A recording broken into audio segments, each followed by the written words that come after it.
야, 이게 무슨 짓이야? 이 할머니가. 차가운 물이 제 얼굴을 때렸습니다. 그러나 더 아픈 건 그 다음에 날아온 딱이었습니다. 제 오른쪽 뺨에 남은 젊은 여자의 손자국은 화상처럼 뜨거웠습니다. 상가 3층 카페에서 일하던 저는 그저 물걸레질하다가 실수로 테이블을 건드려 커피잔을 엎질렀을 뿐이었습니다. 그런데 그 테이블에 앉아있던 젊은 여성의 명품 가방에 커피가 쏟아진 겁니다. 죄송합니다. 정말 죄송합니다. 저는 얼른 행주를 꺼내 닦으려 했지만 그녀는 제 손을 거칠게 밀쳐냈습니다. 더러운 손으로 만지지 마세요. 이거 500만 원짜리 가방인데 당신 월급으로 평생 갚을 수나 있겠어요? 안녕하세요, 청취자 여러분. 오늘은 제 인생이 완전히 바뀌게 된 이야기를 들려드리려고 합니다. 저는 70세의 청소부 최미자입니다. 아니, 이제는 전 청소부라고 해야겠네요. 40년 전에 했던 작은 선택이 어떻게 제 인생을 완전히 바꿔놓았는지 그 놀라운 이야기를 들려드리겠습니다. 제 이야기가 궁금하시면 구독과 좋아요 눌러주시고 끝까지 들어주세요. 지연아, 지금 뭐 하는 짓이니? 갑자기 들린 단호한 목소리에 저와 그 젊은 여성, 그리고 카페에 있던 모든 사람의 시선이 문 쪽으로 향했습니다. 우아한 흰색 정장 차림의 60대 여성이 당당한 걸음으로 다가왔습니다. 그녀의 눈빛에는 분노가 가득했습니다. 어머니, 젊은 여성이 당황한 목소리로 말했습니다. 그런데 그 순간 우아한 여성의 눈이 저와 마주쳤고 그녀의 표정이 놀라움으로 바뀌었습니다. 숨조차 멈춘 듯한 침묵이 흘렀습니다. 언니, 혹시 미자 언니 아니세요? 그 목소리가 제 기억 속 깊은 곳을 건드렸습니다. 40년도 더 된 기억이, 그리고 갑자기 모든 것이 눈앞에 펼쳐지기 시작했습니다. 1997년, 그때 저는 18이었습니다. IMF 외환위기가 한국을 덮치기 전 모든 것이 완벽했던 시절로 돌아가 봅니다. 미자야, 연습 좀 했니?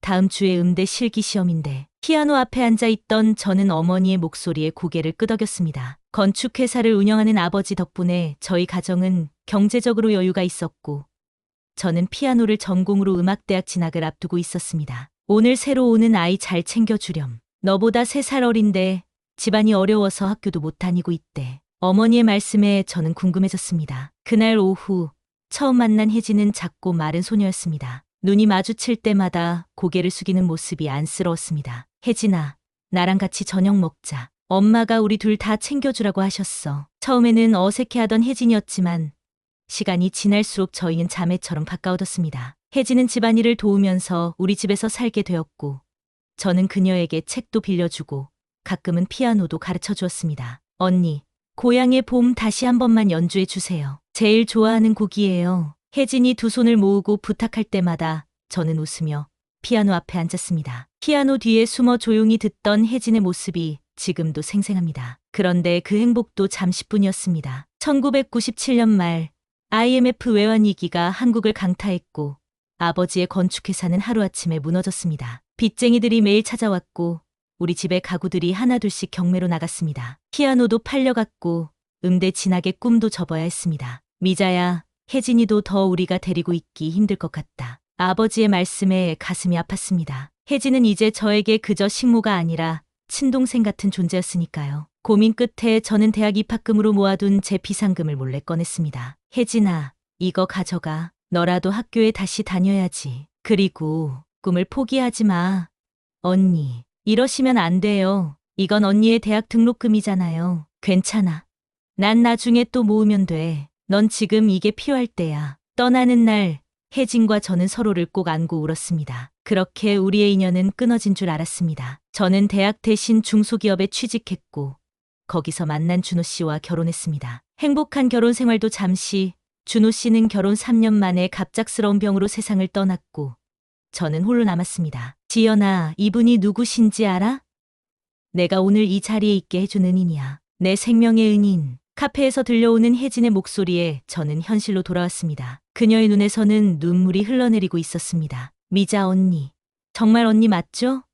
40년이 넘었는데도 바로 알아봤어요. 그 눈빛은 절대 잊을 수 없었으니까. 인생이란 참 이상한 것입니다. 제가 70년을 살며 배운 것이 있다면 그것은 모든 일에는 때가 있다는 것입니다. 그리고 지금 40년 전에 심었던 작은 친절의 씨앗이 거대한 나무로 자라 저에게 그늘을 들이우는 순간이 찾아온 것 같습니다. 미자 언니, 40년 동안 얼마나 찾았는지 몰라요. 혜진의 목소리가 떨렴습니다. 그때 언니가 준 돈은 저한테 단순한 돈이 아니었어요. 희망이었죠. 그 돈으로 저는 작은 자취방을 구해 살 수 있었고, 낮에는 식당에서 일하고 밤에는 야간 고등학교에 다녔어요. 성적이 좋아서 장학금을 받아 대학에도 진학했죠. 대학에서 만난 남편과 함께 작은 부동산 중개업으로 시작해서 IMF 때 몰락한 건물들을 하나둘 사들이기 시작했어요. 지금은 이 건물을 포함해 여러 채의 부동산을 가지고 있지만 그 모든 시작점은 언니가 준 그 희망이었어요. 저는 믿기지 않는 현실에 그저 얼어붙은 채 서 있었습니다. 혜진이 이 상가 건물의 주인이라고요?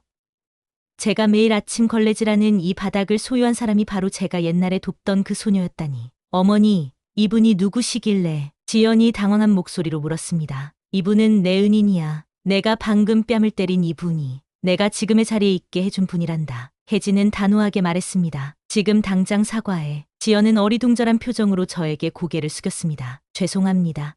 아니에요. 괜찮습니다. 저는 어색하게 웃으며 대답했습니다. 상황이 너무 갑작스러워 어떻게 반응해야 할지 몰랐습니다. 혜진은 저를 데리고 카페에서 나와 자신의 사무실로 안내했습니다. 넓고 고급스러운 공간이었습니다. 벽에는 여러 건물들의 사진이 걸려 있었고 한쪽에는 피아노가 놓여 있었습니다. 언니, 나 매일 이 피아노로 고향의 봄을 연주해요. 언니를 생각하면서 혜진이 말했습니다. 이 건물에서 청소하는 할머니가 있다는 보고를 받았지만 그게 언니일 줄은 꿈에도 몰랐어요. 저는 잠시 말을 잊었습니다. 제 머릿속에는 과거의 기억들이 물밀듯이 밀려왔습니다. 웃음을 가져다 준 사람이었습니다. 조용하고 따뜻한 그의 눈빛에 저는 금방 마음을 빼앗겼고 2년간의 IMF 이후 저희 삶은 나락으로 떨어졌습니다. 대학 진학의 꿈을 포기하고 중소기업에 취직했을 때 저는 언젠가는 다시 피아노를 배울 수 있을 거라 희망했습니다. 그러나 현실은 녹록지 않았습니다. 최미자 씨, 오늘부터 우리 회계팀에서 일하게 될 서준우입니다. 그렇게 만난 준호는 저에게 다시 연애 끝에 결혼했습니다. 미자야, 우리 행복하게 살자. 내가 평생 너 웃게 해줄게. 준호와의 결혼 생활은 짧지만 행복했습니다. 그러나 운명은 잔인했습니다. 결혼 3년 차, 준호는 갑작스러운 뇌출혈로 쓰러졌고 병원에서 3일을 버티다 결국 눈을 감았습니다. 준호야, 왜 나를 두고 가? 어떻게 나 혼자 살아갈 의욕을 잃고 방황하던 저를 일으켜 세운 것은 결혼 2년 차에 낳은 딸 하은이었습니다. 아직 2살배기였던 하은이를 위해 저는 다시 일어나야 했습니다. 어떻게든 살아남아야 했습니다. 미자 씨, 우리 가게 정리해야 해서요. 더 이상 격리 일을 줄 수가 없네요. IMF의 여파는 몇 년이 지나도 계속되었고 저는 직장을 잃었습니다. 학력도 경력도 부족한 제가 다시 구할 수 있는 일은 많지 않았습니다. 결국 상가 건물 청소부로 일하기 시작했습니다. 엄마, 오늘도 늦게 와? 나 학교 숙제 도와줘. 하은이는 자라면서 점점 더 제 도움이 필요했지만 저는 늘 시간에 쫓겼습니다. 아침 일찍 출근해 상가가 문을 열기 전에 청소를 마치고 저녁에는 문을 닫은 후에 다시 청소해야 했습니다. 그 사이 시간에는 다른 아르바이트도 했습니다. 허리 좀 펴세요. 할머니, 계단은 제가 닦을게요. 가끔 친절한 손님들이 있긴 했지만 대부분의 사람들은 청소부인 저를 그냥 보이지 않는 사람처럼 대했습니다. 어떤 날은 하루 종일 말 한마디 나누지 못하고 일만 했습니다. 아줌마, 여기 더럽게 치워놨네. 제대로 청소 좀 해요. 무거운 쓰레기 봉투를 들고 화장실 청소를 하고 끈적거리는 음식물을 치우는 일은 육체적으로도 고됐지만 더 힘든 건 사람들의 무시와 경멸이었습니다. 저는 점점 더 고개를 숙이고 눈을 마주치지 않으며 일하게 되었습니다. 엄마, 나 대학 가고 싶어. 간호학과에. 하은이가 고등학교 3학년이 되었을 때 저는 딸의 꿈을 위해 더 많은 일을 했습니다. 밤에는 식당에서 설거지를 하고 주말에는 마트에서 일도 했습니다. 그렇게 번 돈으로 하은이는 간호학과에 진학할 수 있었습니다. 엄마, 감사해요. 꼭 성공해서 엄마 고생 안 하게 해드릴게요. 딸의 말에 저는 모든 고단함이 눈 녹듯 사라지는 것을 느꼈습니다. 그것이 제 삶의 원동력이었습니다. 언니, 40년 동안 어떻게 지내셨어요? 혜진의 물음에 저는 현실로 돌아왔습니다. 그냥 살았어. 딸 하나 키우면서. 대답하는 제 목소리가 떨렸습니다. 40년의 세월을 어떻게 몇 마디로 요약할 수 있을까요? 언니가 나한테 희생한 것. 알아요. 그 돈이 언니의 대학 등록금이란 것도 알고 있었어요. 혜진은 제 손을 꼭 잡았습니다. 그 돈으로 저는 살아남았어요. 대학에 가서 경영학을 공부했고 남편을 만나 부동산 사업을 시작했어요. IMF가 많은 사람들에게 시련이었지만 저희에겐 기회였어요. 싼 가격에 부동산을 사들여 지금은 혜진은 말을 멈추고 창밖을 가리켰습니다. 거리에 늘어선 여러 건물들이 보였습니다. 저 건물들 대부분이 제 소유예요, 언니. 그리고 그 모든 시작은 언니가 준 돈에서 비롯됐어요. 저는 믿기지 않는 현실에 그저 말을 잃었습니다. 제가 쓸고 닦던 그 바닥, 제가 매일 올라가던 그 계단, 모두 혜진의 것이었다니. 근데 왜 나를 찾지 않았어? 용기를 내어 물었습니다. 혜진은 잠시 침묵했습니다. 찾았어요, 언니. 정말 많이 찾았어요. 하지만 IMF 이후에 가족 모두 뿔뿔이 흩어졌잖아요. 언니 부모님도 시골로 내려가셨다고 들었고, 이 건물을 샀는데 여기서 일하는 청소부 할머니가 언니일 줄은. 그래서 가끔 고향의 봄을 연주했던 거예요. 혜진의 눈에 눈물이 고였습니다. 혹시라도 언니가 듣고 알아볼까 하고 가슴이 먹먹해졌습니다. 몇 번이나 저는 이 건물 어딘가에서 들려오는 피아노 소리에 걸음을 멈추고 귀를 기울였었습니다. 그때마다 마음 한구석이 아려왔지만 그게 혜진일 거라고는 상상도 못했습니다. 언니, 저 오늘부터 모든 걸 바로잡을 거예요. 혜진이 결연한 목소리로 말했습니다. 언니가 이런 일을 계속하게 놔둘 수 없어요. 저는 당황했습니다. 아니, 괜찮아. 난 이 일이 괜찮지 않아요. 혜진이 단호하게 말을 잘랐습니다. 언니가 없었다면 내가 지금 어디에 있었을지 상상도 할 수 없어요. 어쩌면 살아있지도 않았을지 몰라요. 혜진은 서랍에서 서류 파일을 꺼냈습니다. 사실 저희 건물을 지연이한테 줄 생각이었어요. 며느리가 카페 사업을 확장하고 싶어 해서. 하지만 이제는 생각이 바뀌었어요. 제 머릿속이 혼란스러웠습니다. 혜진이 무슨 말을 하려는 건지 이해가 되지 않았습니다. 언니, 이 건물을 언니한테 드리고 싶어요. 순간 귀를 의심했습니다. 뭐라고? 이 건물을 언니한테 드리겠다고요. 혜진은 진지한 표정으로 반복했습니다. 언니가 저한테 해주신 것처럼 이제는 제가 언니한테 갚을 차례예요. 안 돼, 혜진아. 그건 너무 큰. 제 말을 끝마치기도 전에 혜진은 손을 들어 저를 막았습니다. 제게는 별거 아니에요, 언니. 이 건물 말고도 여러 채가 더 있으니까요. 하지만 언니에겐 인생을 바꿀 수 있는 기회가 될 거예요. 혜진의 얼굴에는 결연한 의지가 서려 있었습니다. 내가 과거에 그녀를 도왔던 것처럼 이제는 그녀가 나를 돕겠다는 의지가 엿보였습니다. 딸은 어떻게 되세요? 혜진이 물었습니다. 하은이 간호사가 됐어. 대학병원에서 일하고 있어. 제 목소리에 자부심이 묻어났습니다. 그렇군요. 언니의 희생이 헛되지 않았네요. 혜진은 미소 지었습니다. 하은 씨도 함께 이 건물로 와서 사업을 시작하면 어떨까요? 이 건물 1층에 비어있는 상가가 있는데 제 머릿속에 하은이의 모습이 떠올랐습니다. 늘 엄마, 우리 나중에 같이 반찬 가게라도 열자고 농담처럼 말하던 하은이. 지금은 병원 일이 너무 힘들다며 종종 한숨을 쉬던 하은이. 언니, 생각해보세요. 하은 씨와 함께 작은 사업을 시작하는 거예요. 더 이상 다른 사람 바닥 닦을 필요 없이 당당하게 자신의 일을 하는 거예요. 그 말에 갑자기 가슴이 뜨거워졌습니다. 평생 다른 사람들의 뒤치다꺼리를 하며 살아온 저에게 내 것이라는 개념은 너무나 낯설었습니다. 내 가게, 내 건물, 상상만으로도 어지러웠습니다. 혜진아, 이건 목이 메어 말을 잇지 못했습니다. 언니, 거절하지 마세요. 이건 제 마음이에요. 40년 동안 가슴에 품고 있던 마음이에요. 그날 저녁, 저는 오랜만에 일찍 집으로 돌아왔습니다. 혜진과 함께 변호사를 만나 건물 증여에 관한 서류를 작성했고, 내일부터는 더 이상 청소부로 일하지 않아도 된다는 사실이 실감나지 않았습니다. 엄마, 오늘 왜 이렇게 일찍 왔어? 병원 당직이 아니어서 집에 있던 하은이가 놀란 얼굴로 물었습니다. 하은아, 엄마 오늘 옛날 친구를 만났어. 떨리는 목소리로 말했습니다. 친구요? 어떤 친구요? 저는 깊은 숨을 들이마시고 오늘 있었던 일을 하나하나 이야기했습니다. 혜진과의 만남, 과거의 인연, 그리고 건물 증여까지. 엄마, 그게 정말이에요? 하은이의 눈이 커졌습니다. 우리가 그 건물의 주인이 된다고요? 그래, 아직도 믿기지가 않는데. 혜진이가 법적으로 모든 절차를 밟았어. 하은이는 한동안 말없이 저를 바라보더니 갑자기 와락 안겼습니다.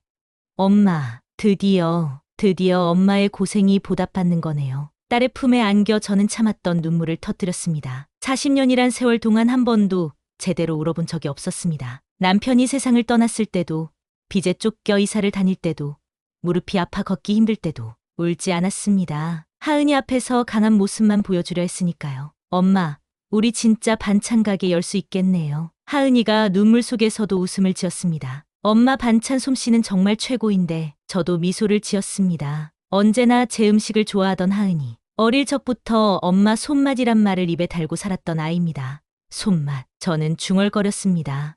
네, 우리 가게 이름 손맛으로 하자. 다음 날 저는 평소와 다른 옷차림으로 그 건물에 들어섰습니다. 더 이상 낡은 작업복을 입은 청소부가 아니라 단정한 블라우스를 입은 건물주로서 이 현실이 꿈만 같았습니다. 건물 로비에서 혜진이 저를 기다리고 있었습니다. 그녀 옆에는 어제의 그 젊은 여성 지연이 서 있었습니다. 미자 언니 오셨군요. 혜진이 반갑게 맞아주었습니다. 지연은 어색한 미소를 지으며 고개를 숙였습니다. 어제는 정말 죄송했습니다. 제가 너무 무례했어요. 괜찮아요. 다 지난 일이에요. 저는 따뜻하게 대답했습니다. 이제는 더 이상 그런 일로 마음 아파할 필요가 없었으니까요. 언니, 이제 건물을 한번 둘러보시죠. 특히 1층 비어있는 상가요. 혜진이 저를 안내했습니다. 1층의 넓은 상가는 이전에 식당이 있었던 곳이었습니다. 주방 시설이 갖춰져 있어 반찬 가게를 열기에 적합했습니다. 여기가 정말 우리 거야?